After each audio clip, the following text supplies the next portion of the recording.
Muy buenas tardes, queridos hermanos.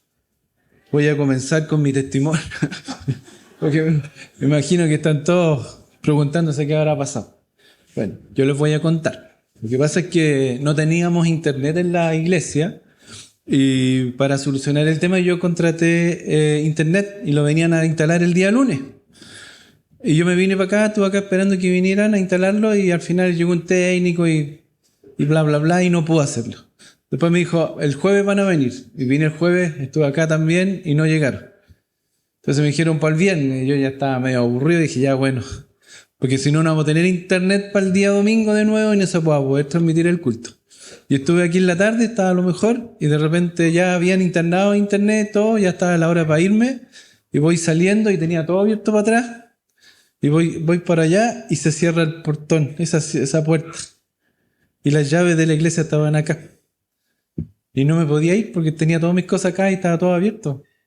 Entonces yo dije, bueno, no cuesta nada saltar esa reja. Y salté la reja, pues ya aquí estoy. Con ahí, me parezco a Bernardo Higgins en el abrazo de Maipú, pero estamos bien. Gracias al Señor, no fue más que eso. Se me quebró el codo en 4 partes. Pero ahí me tienen que operar, me van a poner perno y tornillos, corchete, no sé, algo me van a hacer, pero me tienen que operar, así que esto es provisorio mientras viene la operación, así que mañana tengo que ir al médico para que veamos el tema de la operación, pero nada que el Señor no pueda solucionar y confiamos en Él. Así que le doy gracias a los hermanos que se enteraron, no quisimos publicarlo, en hacerlo en las redes sociales porque los niños estaban en el campamento y se iban a preocupar y todo, y ¿para qué lo íbamos a preocupar de más? Si tampoco era tan terrible. Y bueno, si ven una manchita o una mancha de sangre, soy yo el que quedó ahí. Porque se me rompió la pierna también y me salió mucha sangre. Me pusieron 4 capas de punto. Soy un tajo más o menos en la pierna. En esta. Ya. Bien. Bueno, ahí para que después ya saben la historia completa. Así que bueno, ¿qué le vamos a hacer? Pues las cosas pasan. Uno también es imprudente, pero el Señor igual está con uno. Aunque uno sea un inepto, el Señor está con uno. Así que damos gracias al Señor que no fue más que eso, no fue nada más grave. Y estoy acá cumpliendo con mi deber. Y es gratificante para mí estar con ustedes. Y siempre he pensado yo, que el mejor lugar donde estar cuando uno está bien o está mal es la iglesia. Así que prefiero estar acá, porque podría haber dicho, mira, no voy a ir por esto o lo otro. No, yo prefiero estar acá. Así prefiero estar en comunión con mis hermanos y con el Señor, que es el mejor lugar. Así que vamos a estudiar hoy día la palabra y vamos a ir terminando con el libro de Esther. Nos queda un puro capítulo, ¿se dan cuenta? El capítulo 10, que tiene tres chiquititos versículos. Y Esther, ya llegando al final, podemos ver que es un libro importante en la Biblia, una de las grandes mujeres, testimonio de las grandes mujeres de esta gloriosa nación que es el pueblo de los judíos, el pueblo de Israel. Y ella siempre estuvo dispuesta a ir y estar donde había que estar. Ella estaba ahí y estaba preocupada. Nunca se midió por su bienestar, sino que se midió por lo que era supremo, por lo que era superior, lo que era la voluntad del Padre. Y ella siempre tuvo un rol, si no fue prominente, porque si usted lee todo el libro, ella no es prominente en todo el libro, pero como es una sabia mujer, ella está presente sin hablar, ella actúa con su sola presencia, porque es una mujer prudente, una mujer sabia y una mujer guiada por Dios.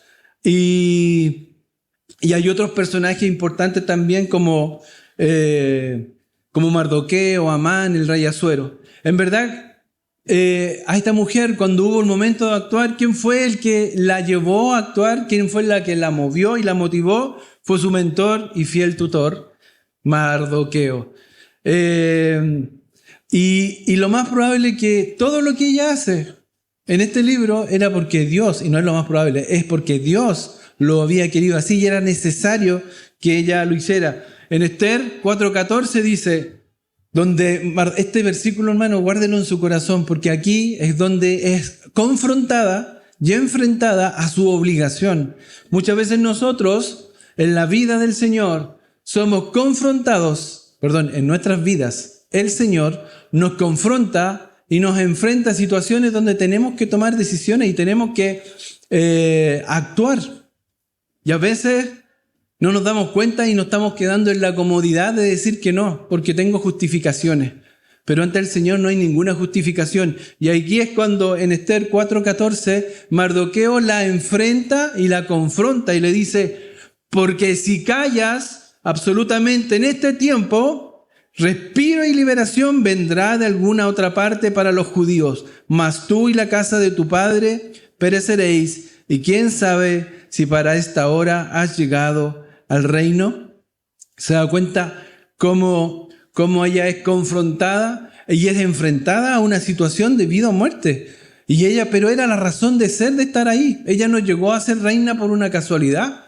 No llegó a estar en el palacio real por una casualidad. Venía algo trágico para el pueblo de Israel y Dios la puso ahí para hacer algo, y ese algo lo hizo. Mardoqueo tenía muy claro, y ya lo hemos visto en las predicaciones anteriores, pero tenía muy claro que si ella no actuaba, Dios iba a preservar su pueblo con otras personas, con otros medios, pero no iba a fallar el plan de Dios. Pero sí ella se iba a perder la bendición. Y muchas veces nosotros, por la comodidad, porque creemos que no lo hacemos bien, no tomamos la posta, no tomamos nuestra obligación, nuestra responsabilidad en el servicio del Señor.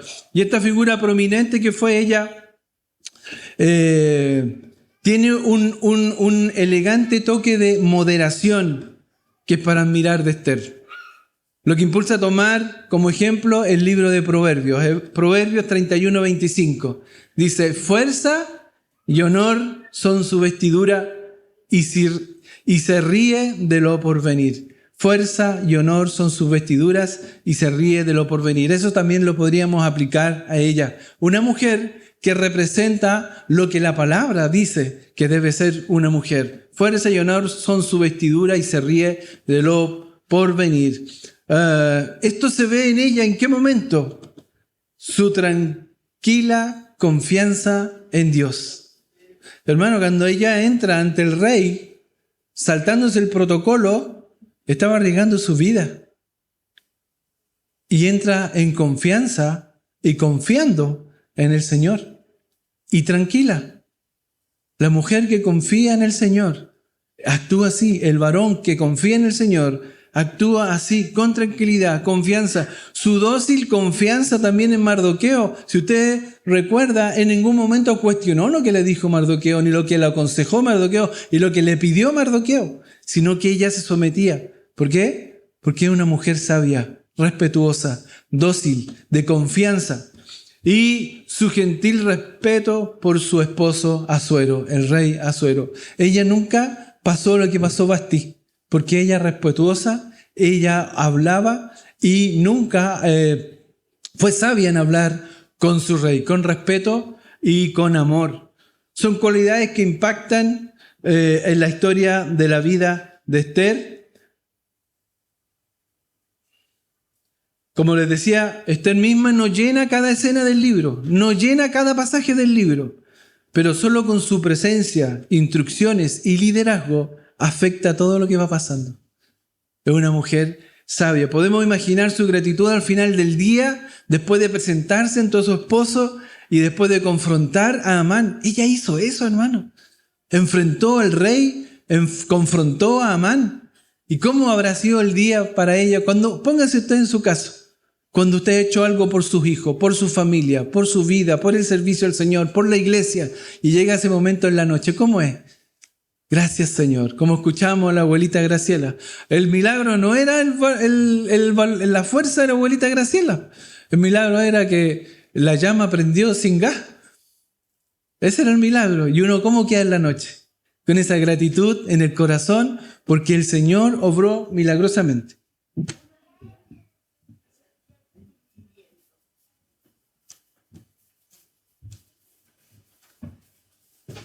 Ya, sigamos. Podemos también sentir el ardor de su patriotismo al instruir el Purim. ¿Se acuerdan de la fiesta de Purim? Ella lo institucionalizó corroboró lo que decía Mardoqueo para tener una celebración judía y ser testigo del clímax de esta historia, de lo sublime de esta historia, cuando ya llega al punto máximo, cuando hacen esta fiesta de Purim, cuando Mardoqueo es reconocido como un hombre de grandeza. ¿Vieron el versículo 2 que acabamos de leer del capítulo 10? Dice que Mardoqueo era un hombre de grandeza, pero ella estaba ahí, en primer lugar, no. Ella estaba presente, pero no se robaba la escena. No es como esas personas que quieren cámara en todo, no. Ella estaba ahí haciendo lo que le correspondía. ¿Por qué causa?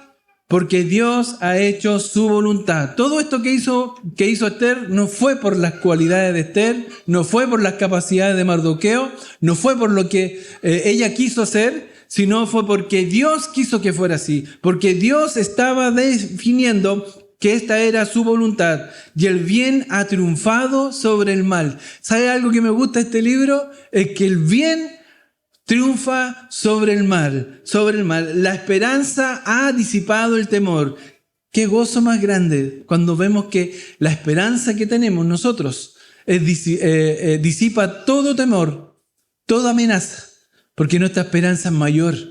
Hermano, si a usted le pasa algo, se quebra un brazo, se enferma, se queda sin trabajo, no importa, hermano, porque su esperanza es mayor. Cualquier problema que usted tenga, su esperanza es mayor.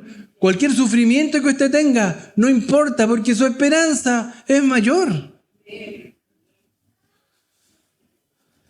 Qué gozo debe haberle producido a esta extraordinaria mujer en lo más profundo de su alma, que el Señor la hubiera utilizado o la utilizó para lograr este cumplimiento de este magnífico plan que Él tenía. Este es un buen momento para decir que uno de los grandes temas del cristianismo es nuestra triunfante esperanza. Como se lo decía recién. Eso hace la gran diferencia porque nuestra esperanza es triunfante, es gigante, es monstruosa, hermano. ¿Usted ha ido a algún funeral de alguien inconverso? No hay consuelo. No hay ni un consuelo. La gente se consuela con cosas, no, si nos vamos a ver más allá, no, si Él está en nuestros corazones, sigue viviendo. Pero nosotros sabemos interiormente, y sabemos la verdad bíblica que no hay ni una esperanza.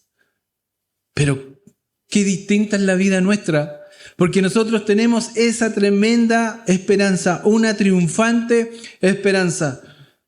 No como solo un sueño vago como tiene la gente del mundo o distante que alguna vez, hermano, usted ya está viviendo la eternidad.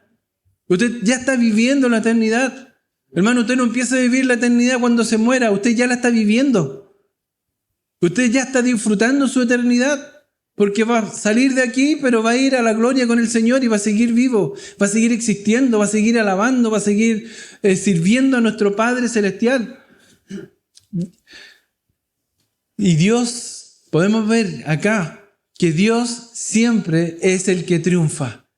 Dios siempre triunfa. Este libro es maravilloso porque es un libro de triunfo, de victoria.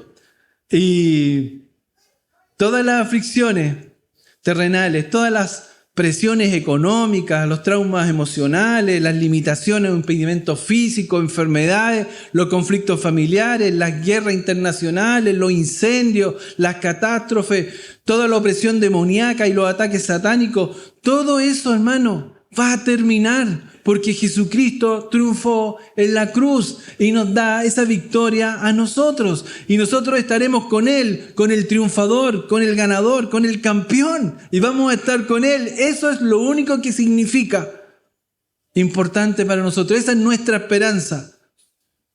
Es nuestra alegría y nuestro gozo, hermano. Eso lo podemos ver en este libro. Y es la esperanza del cristiano. Qué tremendo, qué distinto. Seremos completamente transformados, hermanos. Seremos completamente transformados. Este cuerpo miserable, este cuerpo de pecado, va a ser transformado completamente. Tendremos una nueva naturaleza, tendremos mentes nuevas, tendremos cuerpos nuevos, tendremos el gozo de vivir por los siglos de los siglos en la alabanza y la adoración de nuestro Dios.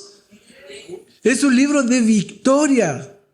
Hermano, no puede andar usted, después de leer Esther, andar derrotado por las calles. No puede andar derrotado en su casa. No puede deprimirse, hermano.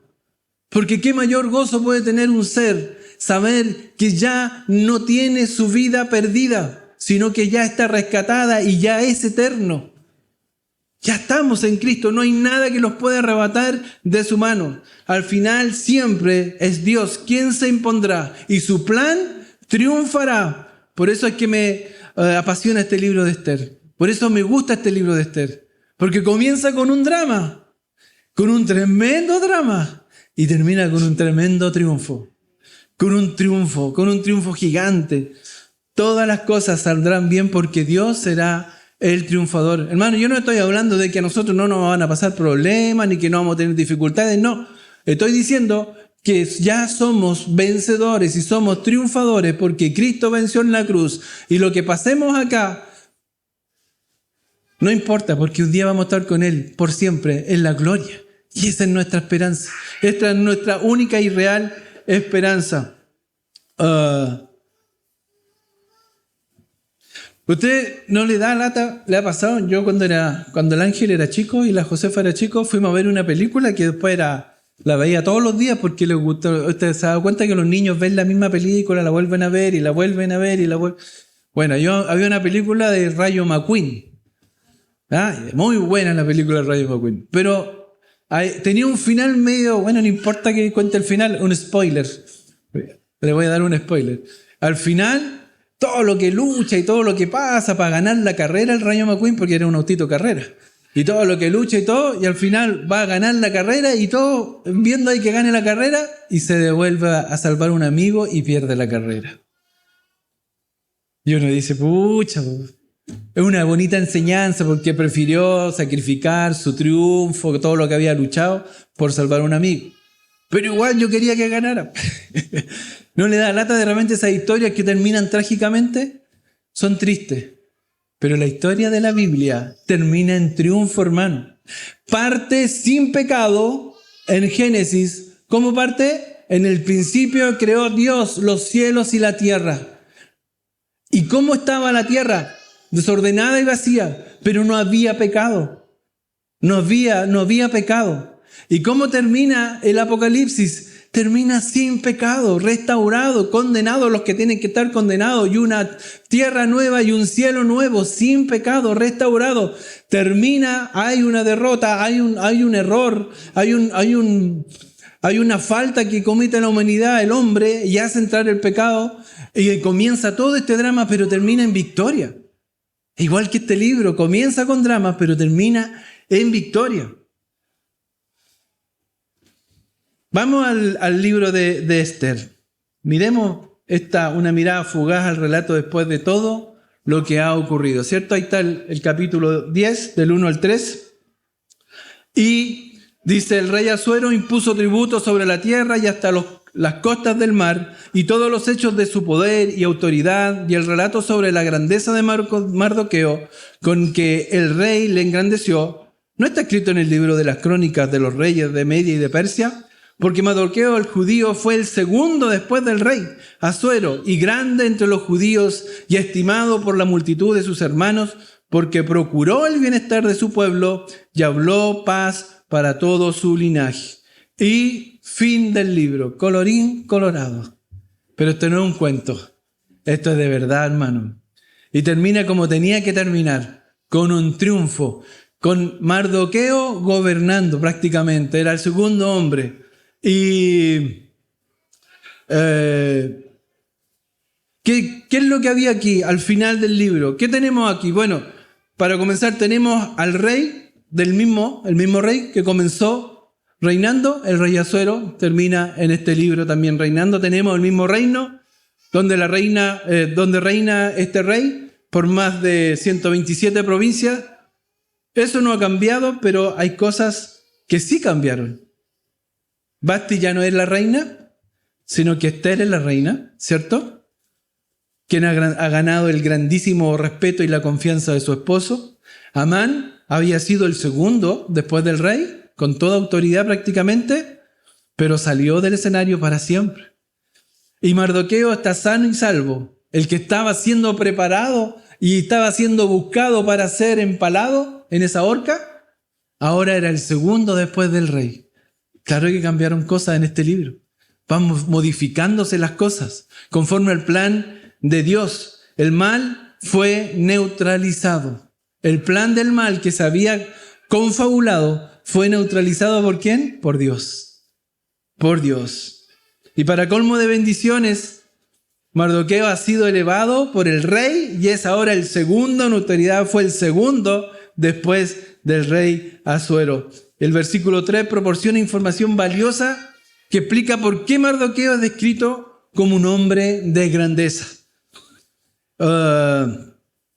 Y de él se nos dicen 4 cosas que podemos aprender de Mardoqueo. El versículo 3 dice, porque Mardoqueo el judío fue el segundo después del rey Asuero, y grande entre los judíos y estimado por la multitud y de sus hermanos, porque procuró el bienestar de su pueblo y habló paz para todo su linaje. ¿Qué nos dice? Primero, fue grande entre los judíos. Segundo, fue querido por la mayoría de sus hermanos. Tercero, procuraba el bienestar de su pueblo. Y cuarto, promovía la paz entre todos los de su linaje. 4 cosas que lo hacen grande, que lo describen. ¿No le gustaría a usted tener un epitafio así cuando lo entierren? Este era grande entre sus hermanos. Este era querido por la mayoría de sus hermanos. Procuraba el bienestar de su iglesia. Promovía la paz entre sus hermanos y entre los demás. Sería un lindo epitafio, sería una buena meta y objetivo a lograr para un hijo de Dios. ¿Sabe lo que era más maravilloso de lo que pasó con Mardoqueo? Como recordará, este era un país gentil. Donde él estaba viviendo era un país gentil. Reinaba el rey Asuero, el rey de Medo y Persa. Y los judíos que vivían allí eran solamente un remanente, un grupito. Y estaban allí solo por el permiso del gobierno. Él les permitía estar ahí. Y el que fuera elevado a tal nivel de autoridad en Persia fue una elección sorprendente. Que Mardoqueo haya llegado a tal nivel de preponderancia en ese pueblo, en esa nación, fue algo sorprendente. Él no era medo, no era persa. Él era un judío. Y usted sabe cómo es la reacción de la gente en contra de los judíos. Pero ¿no le sorprende que haya sido elevado a ese nivel? ¿Por qué? ¿Porque Mardoqueo encachado? No, hermano. Porque Mardoqueo era guiado por Dios. Porque Dios tenía ese plan. Porque Dios quería que él estuviera ahí. ¿Quién habría pensado que un judío se convertiría en primer ministro en un país gentil? Lo sorprendente aquí es que por ser un gentil no era la noticia, porque supongamos que hubiesen sacado el edicto, hubiesen sacado un titular de un diario supongamos que estamos en Susa y vamos a comprar el libro de Susa. ¿Y qué sale? Titular, el rey Asuero nombra primer ministro o segundo a cargo al judío Mardoqueo. ¿Cuál es la noticia? ¿Que un gentil está nombrando a un judío? La noticia es que el judío es nombrado como algo importante. Y así hace Dios. A el rey lo nombra, pero no olvidemos que es... Ay, se me movió esto, pero un poquito. El rey es que lo nombra, pero no olvidemos que es Dios quien lo promueve, que es Dios el que manda, Dios el que hace y deshace con el rey. Él es el que está dirigiendo todo. Y eso es lo maravilloso, que un judío es exaltado a ese nivel. ¿Quién lo habría pensado? Todo esto nos conduce a 3 observaciones generales, hermano, o principios que podemos ver en este libro. El primer principio, hermano, y estos principios son para que transformen nuestras vidas. La palabra de Dios, lo decía la semana que me tocó predicar la última, la palabra de Dios tiene un objetivo. Nosotros la podemos memorizar, la podemos aprender y está muy bien. Pero el principal objetivo es transformar las vidas. La palabra de Dios tiene como objetivo transformar la vida. Y esto es lo que queremos hacer. Vamos viendo estos principios. El primer principio es, cuando Dios triunfa, ojo hermano, cuando Dios triunfa, la gente que utiliza es muchas veces la que no se espera. Dios elige de lo vil y de lo menospreciado. Primer principio. Así que no te creas mucho cuando haces algo para el Señor, porque el Señor está usando lo que nadie usa, lo que todos desechan. Esto me recuerda el Salmo 78. En versículos del 70 al 72 dice, eligió, ¿lo tienes ahí? Salmo 78 del 70 al 72. Y que termina con este comentario sobre David. Mira lo que dice. Eligió a David, su siervo, y lo tomó de las majadas de las ovejas.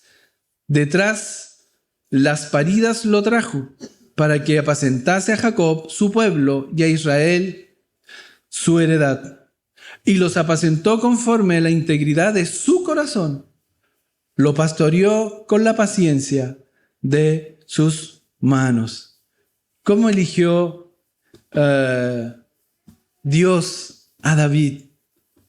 Lo eligió porque era encachado, porque era rubio, porque era grande, porque era maceteado. No, hermano. No es así. Por casi 40 años los israelitas habían sido reinados por un rey que era alto. Lo eligieron por eso, al rey Saúl. Lo eligieron por eso, porque sobresalía sobre los demás. Era grande, maceteado. Y los hombres lo eligieron por eso. Por su aspecto, por lo externo. Por eso escogió el pueblo a Saúl, por su apariencia. Pero cuando le tocó elegir a Dios, él eligió igual, no hermano. Dios eligió de en medio del pueblo judío y eligió a un joven pastor desconocido. E hizo una elección sorprendente que nadie esperaba. A un jovencito. Ni siquiera era importante en su familia, hermano. Cuando llega ahí el profeta a buscar a la casa de Isaí, el padre de David, le dice, tráeme a tus hijos. Y le hizo pasar todos los hijos. Y él decía, no hay ninguno de estos, pero ¿los trajiste a todos? Sí, falta David, pero David, ¿para qué te lo voy a traer si no? Es David nomás. Tráiganlo. Y cuando lo vio, el Señor le dijo, este es mi escogido. El más chiquitito. Al que menos importancia le daban. Así que hermano, tenemos posibilidades de que el Señor nos elija. Somos de los vil y de los menospreciados. Miren, hay más ejemplos de elecciones que son sorprendentes de parte del Señor. Y eso es un principio. Por eso, hermano, nunca puedes decirle que no al Señor. Porque tú nunca eres menos. Tú eres, claro, tú eres desechado, un vil y un menospreciado. Pero para Dios tú eres lo que Él quiere usar.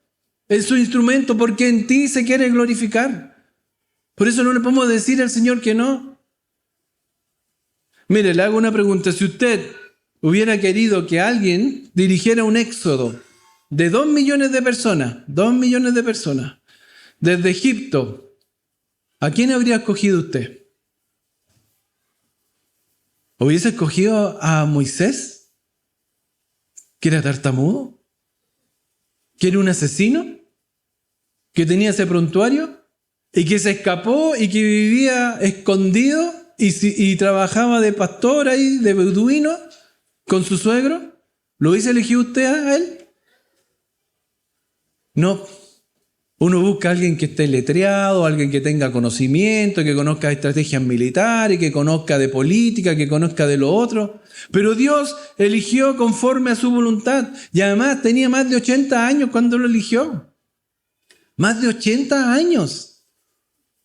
¿Usted lo hubiese elegido? ¿Lo hubiésemos elegido nosotros sinceramente? ¿Como se elige hoy día? Claro que no. Claro que no. Porque Dios ve lo que está por dentro, no ve lo externo. Y Dios lo va a usar, Dios va a operar, Dios es el que va a obrar. Él solo es un instrumento. ¿Usted habría elegido a un profeta desertor y rebelde para que dirigiera una cruzada evangélica? No, hermano, yo no lo mando porque a la primera le duele un dedo y se quiere devolver. O se taima y hubiese elegido usted a Jonás para que fuera a Nínive a predicar el evangelio. Pero Dios lo eligió y Dios trató con él. ¿Y cómo fue el resultado, el fruto del trabajo de Jonás? Podríamos llamarlo exitoso, ¿no? ¿Pero por qué? ¿Porque Jonás era encachado? No, hermano. Porque Dios es poderoso, porque Dios es bueno, porque Dios elige conforme a su parecer, a su mirar. ¿Habría elegido usted a un ex fariseo que odiaba a los cristianos para ser el apóstol que iba a predicarle a los gentiles? ¿Lo habría elegido usted? ¿A uno que perseguía a los cristianos? Pero Dios eligió a Pablo. Y le dijo, Saulo, Saulo, ¿por qué me persigues? Y le cambió el nombre y se llama Pablo. Y Pablo fue el apóstol que fue a los gentiles a predicar. Y era incansable Pablo. ¿Usted lo hubiese elegido? No, porque Dios ve otras cosas. Uno habría escogido un hombre... usted hubiese escogido un hombre para ser el vocero, entre comillas, de la iglesia que negó a Jesucristo 3 veces. No, ese te anda negando. Ese no, a la primera flaquea. Pero Dios lo eligió. Dios lo escogió. Y Pedro era un hombre prominente en la iglesia de Dios.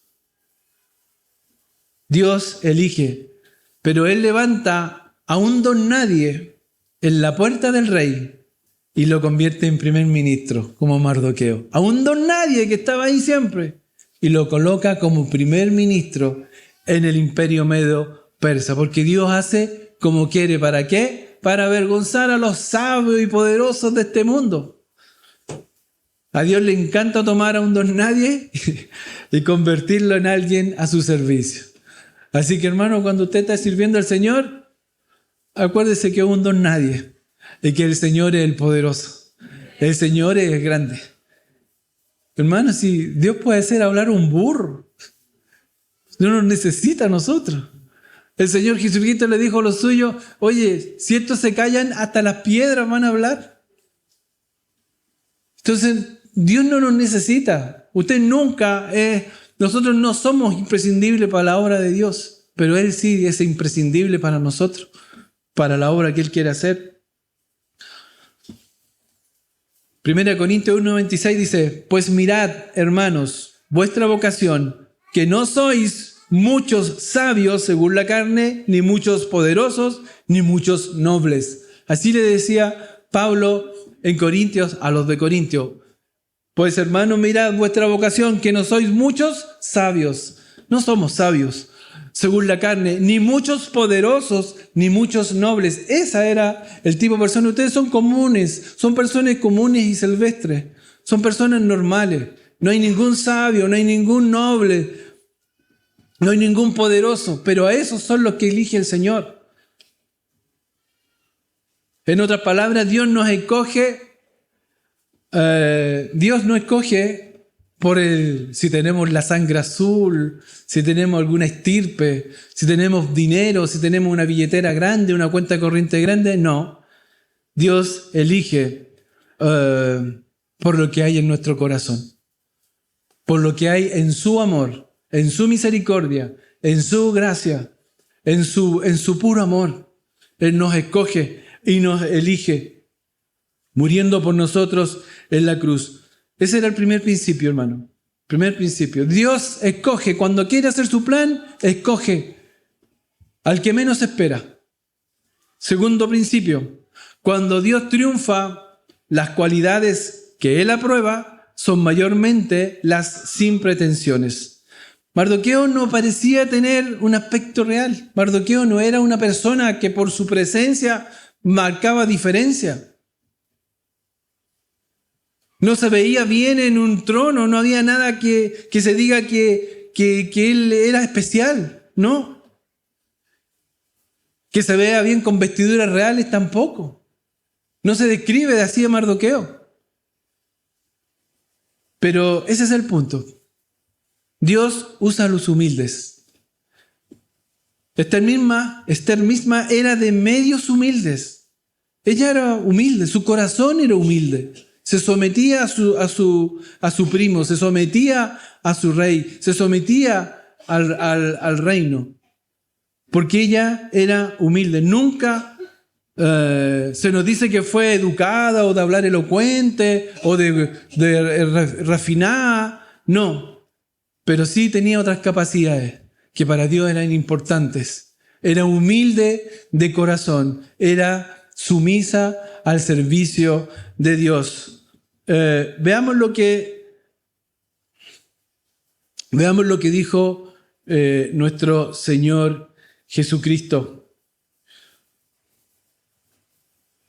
Y ese es el ejemplo que debemos seguir. Cuando vino del cielo a la tierra para nacer como un niñito en un establo allá en Belén. Dice Filipenses 2, del 5 al 8. Ahí para el hermano Jacob.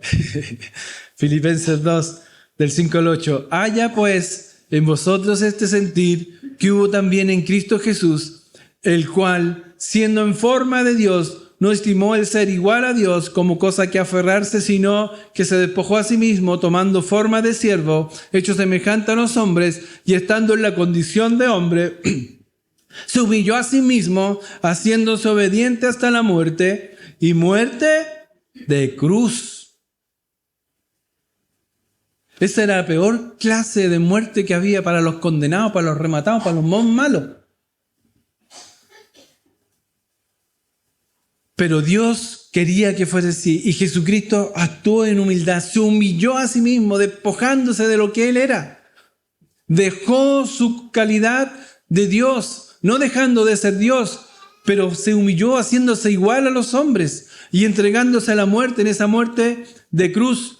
Y si uno ve lo que sigue después, porque leímos del 5 al 8, pero después lo que dice el 9 y el 10, mira, Filipenses 2 del 9 al 10. Por lo cual Dios también lo exaltó a lo sumo. ¿Por qué lo exaltó a lo sumo? Porque se humilló a lo sumo. Y Dios lo exalta a lo sumo. ¿A quién va a exaltar Dios? A los humildes. Humildes de corazón. Hermano, no se confunda. Siempre hemos escuchado yo en la televisión, en algunos programas, la gente que habla, en los medios de comunicación, siempre mezclan la humildad con la pobreza. Y eso no es así. Ser humilde no significa tener una billetera más grande o una billetera más chica. Ser humilde es alguien que no mira a los demás en menos. Que no se cree más que otros. Humilde es alguien que es sumiso y puede someterse.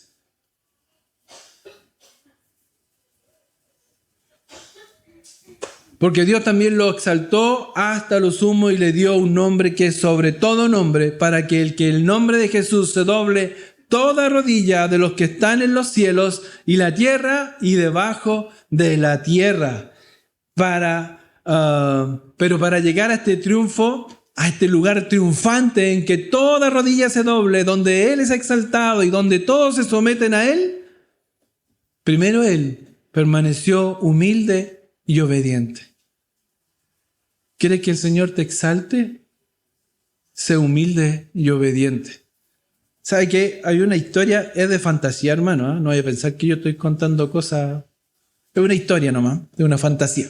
Había un caballero que llegó a trabajar en una empresa, un jovencito. Y había lo mandaron, él era el estafeta.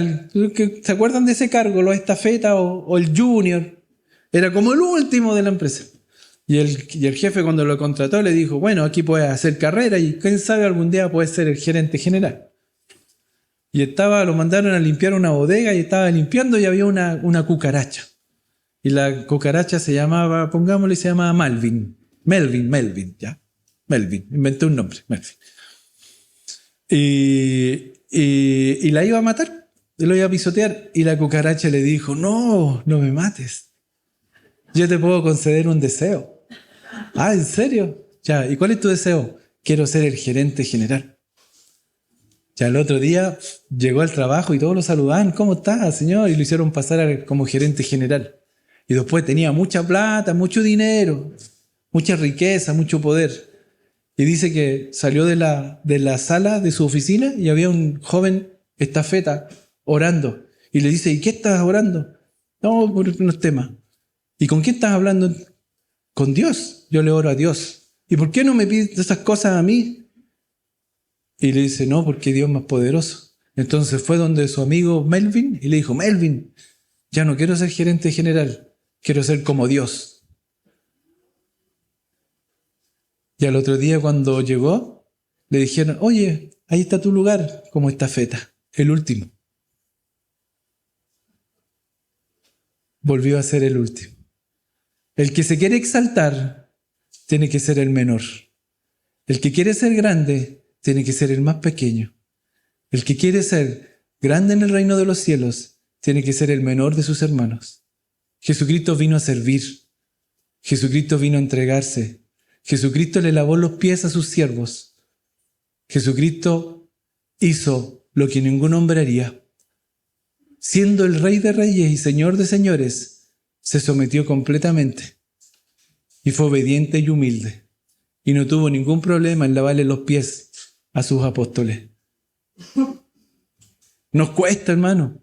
A nosotros nos cuesta porque siempre queremos tener un lugar prominente, siempre queremos tener el primer lugar. Pero, hermano, el Señor nos pide lo contrario, que seamos humildes. La humildad es una actitud del corazón, una actitud de la mente. Es saber cuál es el lugar que a uno le corresponde y ser ubicado. Es no mirar ni hablar con menosprecio a alguien que tiene un nivel económico menor o una capacidad menor.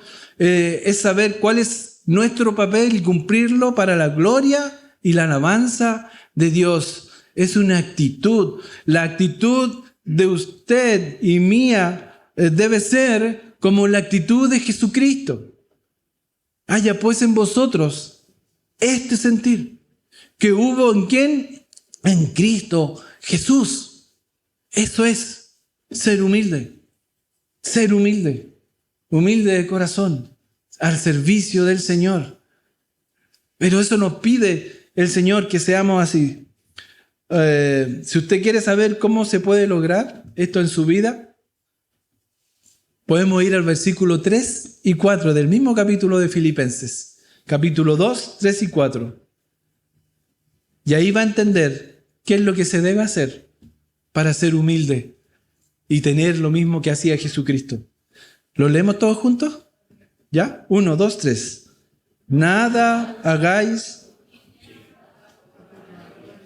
antes bien con humildad, estimando cada uno a los demás como superiores a él mismo, no mirando cada uno por lo suyo propio, sino cada cual también por los de otros. Bueno, yo tengo hasta el 5 aquí. Bien. ¿Ve que la Biblia nos da la respuesta? ¿Cómo yo puedo ser manso y humilde como el Señor? No hagáis nada por contienda o por vanagloria, antes bien con humildad, estimando cada uno a los demás como superiores a mí. Hermano, usted no puede mirar a los demás como inferiores a usted, ni siquiera como igual, sino que es superior a mí. No mirando cada uno por lo suyo propio, sino cada cual también por lo de los otros. Los demás están primero que yo. ¿Jesucristo lo hizo? Por supuesto que lo hizo. Toda la gloria, la honra y la alabanza para nuestro Dios. Tener la actitud que tuvo Cristo, quien se despojó a sí mismo, dejó el cielo voluntariamente e independiente de sus atributos divinos, y no hay mayor cualidad más divina que la humildad. No hay una cualidad más divina que la humildad, porque Dios es humilde. Es un Dios grande, poderoso, amoroso, lleno de gracia, lleno de poder, tardo para la ira, pero es humilde. Él es humilde. Y debemos recordarlo siempre. Y recuérdelo, hermano, en su trabajo. Recuérdelo cuando esté en su casa solo. Recuerde siempre que Dios lo ha elegido para ser uno de sus voceros especiales y que Dios lo coloque en una posición donde todo el mundo lo busque y lo escuche para poder predicar del Evangelio. Recuerde la importancia de la humildad de mente y de corazón.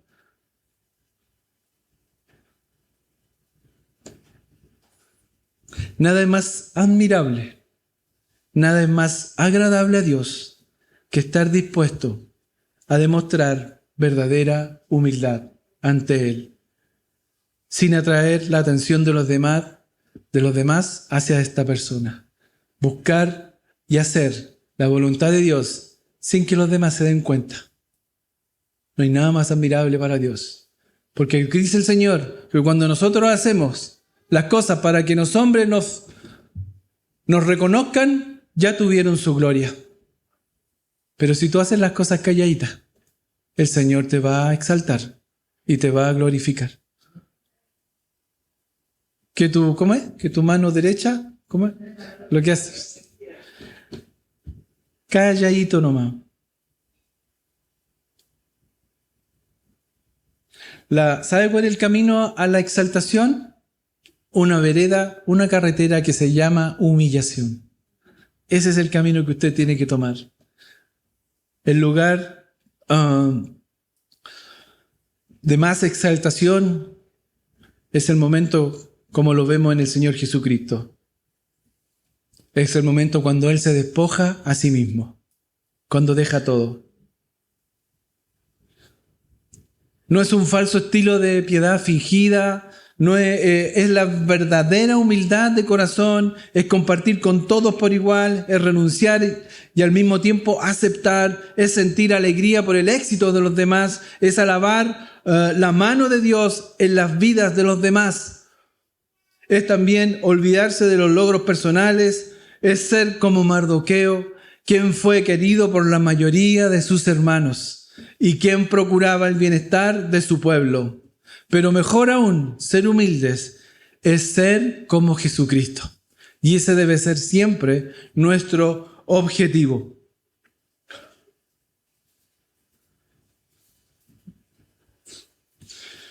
Hay algo importante que podemos ver de Mardoqueo. Él fue alguien que promovía la paz. En el versículo 3 dice, ¿no? Y que procuraba la paz entre toda la nación. Hablaban de shalom, de bienestar, de paz, de tranquilidad. Eso es lo que él buscaba. Un hombre humilde también busca la paz. Busca la paz. No para él, sino también para los demás, para toda la nación.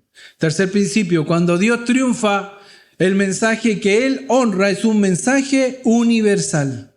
No es para una persona, es universal. El mundo de Mardoqueo era inmenso. No se limitaba a su propia familia, a su propia comunidad de vecinos o a Susa o donde vivía. No estaba limitado a las 127 provincias. Y él hablaba shalom para toda la nación. Era un mensaje general y era para todos. Mardoqueo comunicaba un saludo de esperanza y de seguridad para todo el pueblo, no solamente para los judíos, sino para todo el pueblo. Todo lo que él hizo fue para paz de toda la nación, no solamente de los suyos. Lo que sin duda complace al Señor. Así es el Evangelio de Cristo. ¿Por qué? Porque Dios tiene la totalidad del mundo en su corazón. Porque cuando vino Jesucristo a morir en la cruz, murió por sus escogidos, sí, pero murió porque de tal manera amó Dios al mundo. Porque lo tiene en su corazón. El mensaje del Evangelio es para todos. Por eso Dios nos dio un mensaje especial. Por eso nos dice en Mateo 28, 19, id a ser discípulos a todas las naciones. Porque este mensaje es universal. Este mensaje es mundial. Es para toda nación, todo pueblo, toda lengua.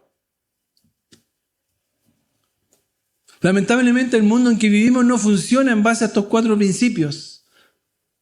Por ejemplo, cuando el mundo selecciona un candidato, un rey, un presidente, lo que sea, ¿cómo elige la gente?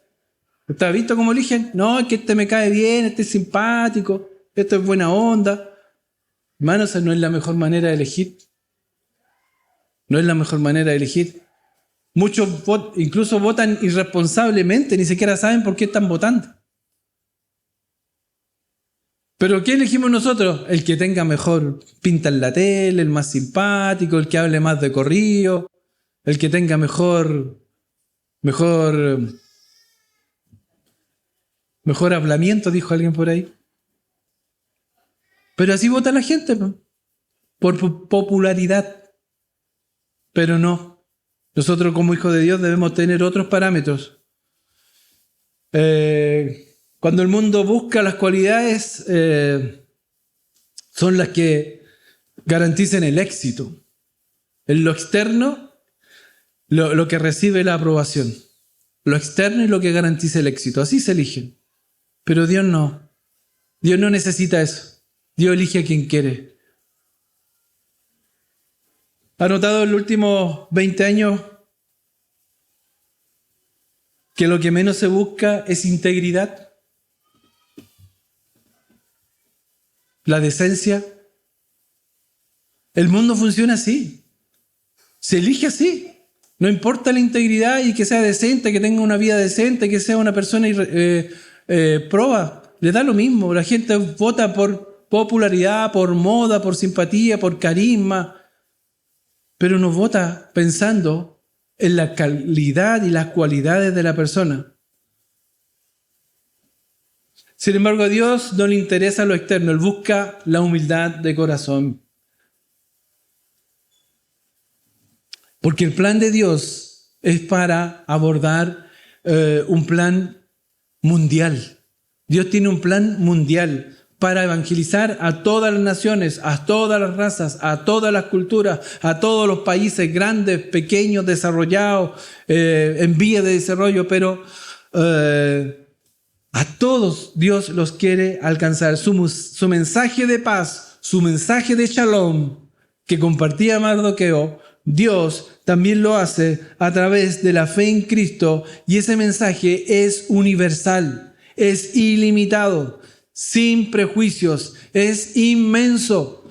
Es un mensaje perfecto para todos. No hay no se le queda a nadie afuera. Ese mensaje es para toda nación, para todo pueblo, para toda cultura, para toda raza, para todos.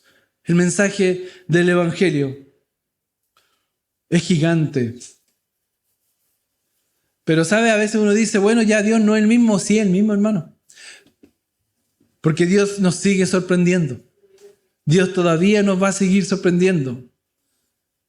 Nos sigue sorprendiendo y siempre lo va a hacer. Él encumbró a una joven desconocida, a una huérfana, a una judía, al trono de Persia.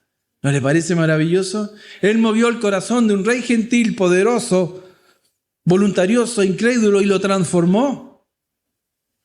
Él hizo volver contra la cabeza de un funcionario antisemita su inicuo plan que había trazado para matar a Mardoqueo, y lo hizo contra él.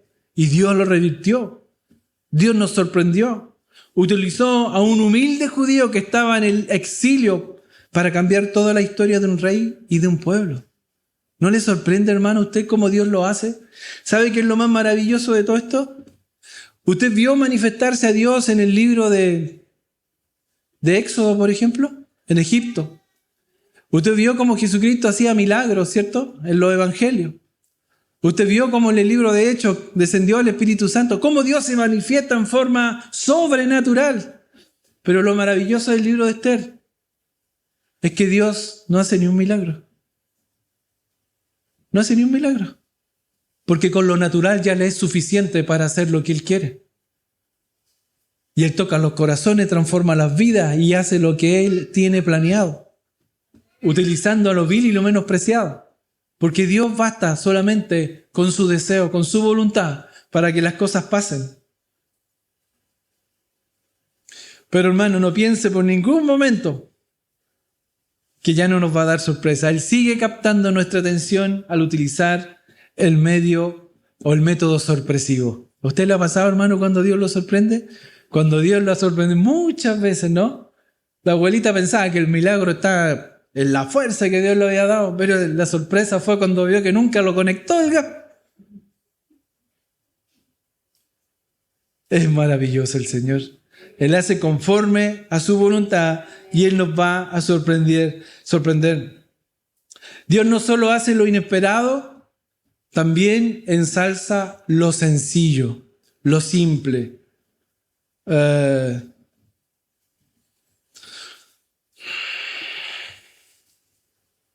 ¿Sabe lo que eso hace?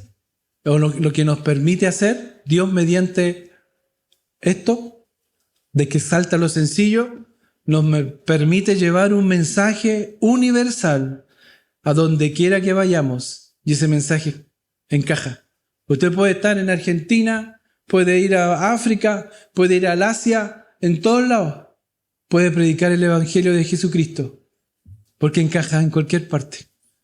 No es un mensaje complicado ni enredado, no, hermano. Cuando se entrega el mensaje del Evangelio, es un mensaje para salvación.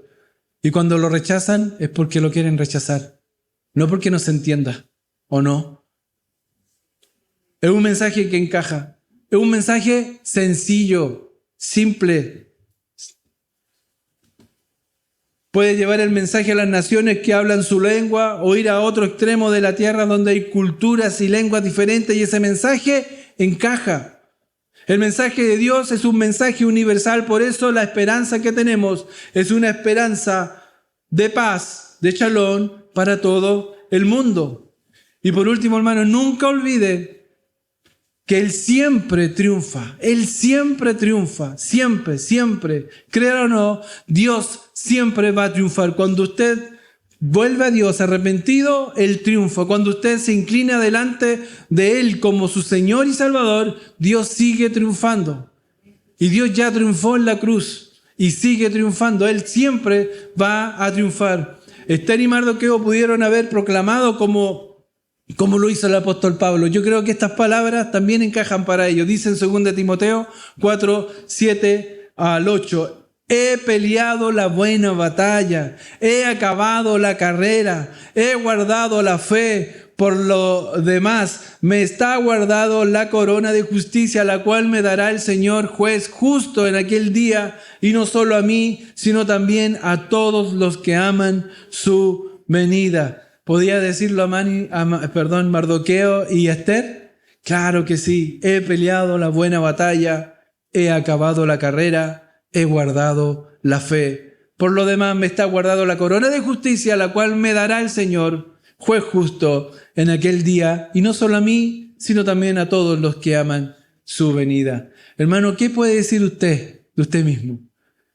¿He peleado la buena batalla? ¿He acabado la carrera? ¿He guardado la fe? Es una pregunta para nuestro interior y se la dejo ahí para que usted medite también. Porque Dios va a demandar de nosotros lo que hemos hecho con lo que Él nos ha dado, con nuestras vidas.